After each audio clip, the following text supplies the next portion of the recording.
let's see an example. Okay, first example is to obtain the primitive of this, right? 2x squared minus 4x plus 6 divided by x minus 1 cubed. Okay, now we need to first decompose this, right? And now after that you'll see what these primitives become, right? Okay, so we have this. So we know that this is a simple factor. This is going to be a divided by x minus 1 plus b divided by x minus 1 squared plus c divided by x minus 1 cubed. Okay, there are many ways in which you can compute this. One of the ways is that if in order to get from here to here, right, so with x minus 1 cubed, you have to multiply a by x minus 1 squared plus b times x minus 1 plus c, right? Now in order for this to be equal to this has to be equal for all x.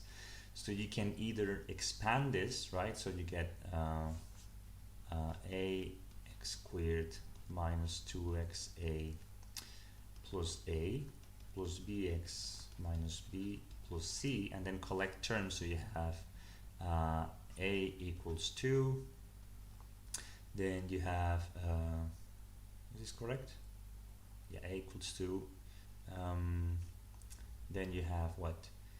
B minus 2a equals minus 4, and then you have a minus b plus c equals c 6, right? So both terms, so the terms for each degree have to be the same, right? The coefficients.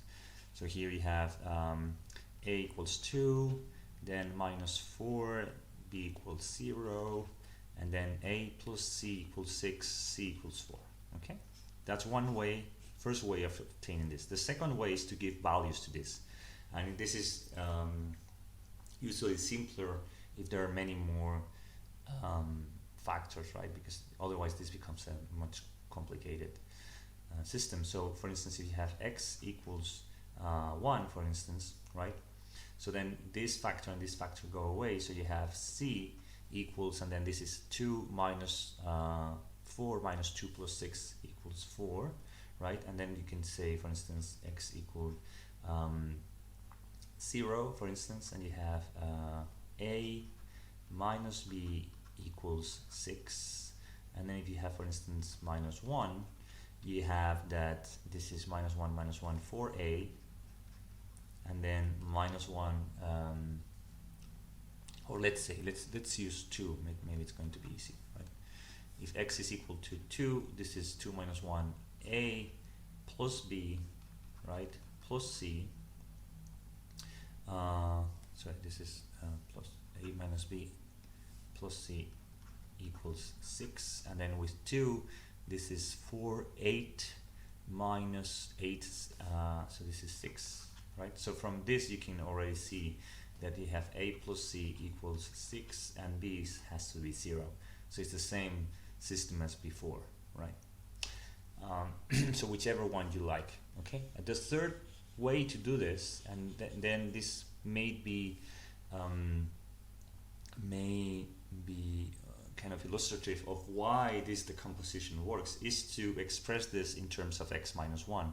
Okay, so 2x squared minus 4x plus 6, what we can do is get the Taylor expansion of this polynomial in terms of x minus 1, which we have done in the past, right? So you get 4 plus 2x minus 1 squared. Okay, this is what you get. These two things are equal, right?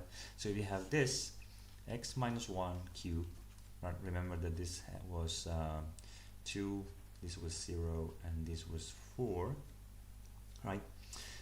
This divided by x minus 1 cubed, right? So this is equal to, you can separate the two parts, 4 divided by x minus 1 cubed plus, and then x minus 1 squared divided by x minus 1 cubed, you get simplified and you have 2 divided by x minus 1, which is the same thing that we got here. Okay, so you see from where comes this thing. Okay, you can always express any polynomial in terms of x minus 1 and you will get this simplification. Okay, so this is the same as obtaining the primitive of 4 divided by x minus 1 cubed dx plus the primitive of 2 divided by x minus 1 dx. Okay? Okay, now the first one, right? And this is the same as 4 times the primitive of x minus 1 to the minus 3, right? Now what's the primitive of this is going to be 4 divided by minus 2, right?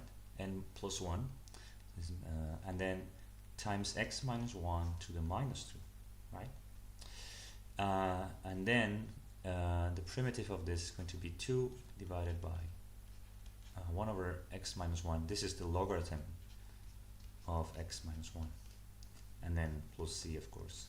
Okay, so you have minus 2 divided by x minus 1 squared plus 2, the logarithm of the absolute value of x minus 1 plus c. Okay, that's your primitive.